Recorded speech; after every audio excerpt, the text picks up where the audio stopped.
سلام بچه ها، نگاه کنید.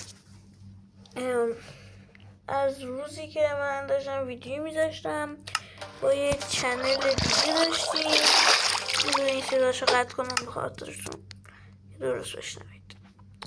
کلا داشتم میگفتم یه چنل داشتید، میگم یه چنل داشتم، اون سابای زیادی توش بود، اون یوتیوب بنش کرد، فکر کرد با تمام بنش کرد دیگه. میشه ازم حمایت بکنید تا به اون چیزی که خواستم بودم برگرد. لطفا اگه میشه ازم حمایت کنید تا اون روحیه رو پس بگیرم، براتون ویدیو خیلی خیلی زیبا دلانگیز براتون بذارم.